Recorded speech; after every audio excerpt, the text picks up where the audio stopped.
until I got on The Office that I was able to leave the side. Little show.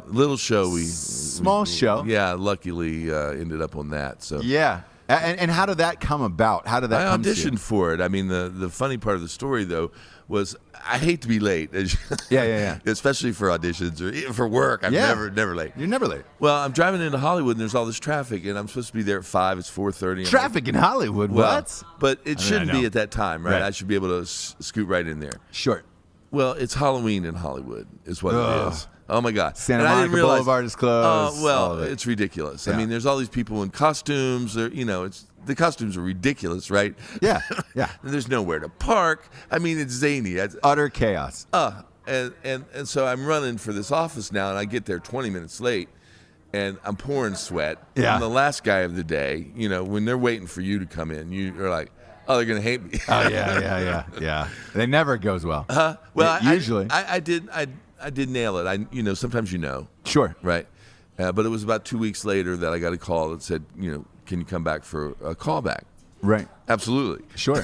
Yeah. Absolutely. And had it been on air at this point? Yes, we were it was in the second season. Okay, so you knew how good the show was. Well, I'd seen some episodes in the first, and I was like, what are they doing?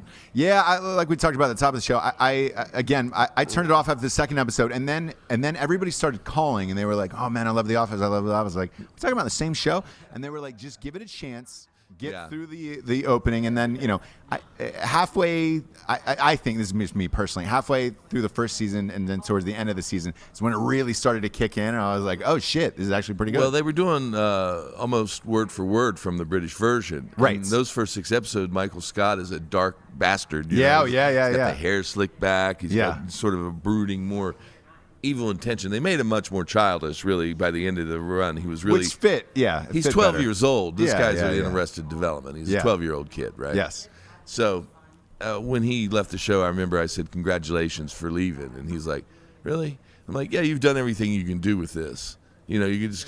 The money... Well, they tempted him. I bet. There was some serious... I don't know how he walked away from that money. Well, he's doing the movies, right? He was. It's not like you're he right. walked You're right. out of there. You're right. He's got a stack of scripts that he's already committed to. Still to this day, too. He's doing 4 or 5 a year, right? Yeah. He gets to spend more time with his And we're kid. talking about Steve Carell for the audience, Steve by the way. Carell. Yes. I mean, you still don't understand when you're shooting 25 episodes of a series. It's what a grind. grinder. It's a grind, yeah. We said the exact same word. Yeah. Oh, that's simpatico. It is. But, I mean, he's still just an employee, right? People don't understand that. It's still a show that's being produced that, Sure. you're saying exactly what they want you to say. Yeah. People always ask about improv on that, right? There wasn't much, right? Hell no. No. Every No. word on that show is approved by NBC. Yeah, You get yeah, notes from NBC. Yeah. And everybody has to follow those, right?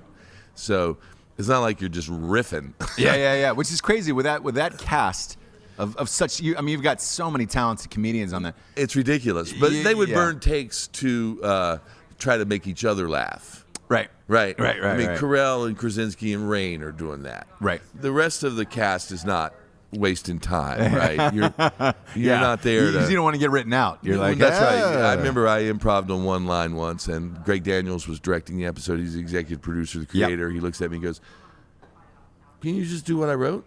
I'm like, I'm pretty sure I can. I think I did 2 improvs that actually made this show. Gotcha. The one where I banged Phyllis in the bathroom on Valentine's Day. Oh, yeah, the Valentine's Day episode. In the disabled bathroom. Yeah. Which, that was a lot of fun, that scene there. Anyway, we come back to the table, and I say to her, would you like a big piece of meat? Yeah. And that was not in the script. That was and that ended up... That was an improv line that made broadcast. I couldn't resist it. It was, I had to. Yeah. Man, that's fun. I again shocked that there's not more. It wasn't more improv on that show, but I'd heard that through the grapevine of like, no, they don't let you. No, they're arguing over 10 seconds at the end of the show. But right? Can I get 22:40? Oh, yeah. 22:50. Yeah, exactly. There's 22 minutes and 50 seconds. That's right. For the audience, but it's one of those things looking back on it where because there was no improv, it also shows how great the writers were, where you're like, man, that's great.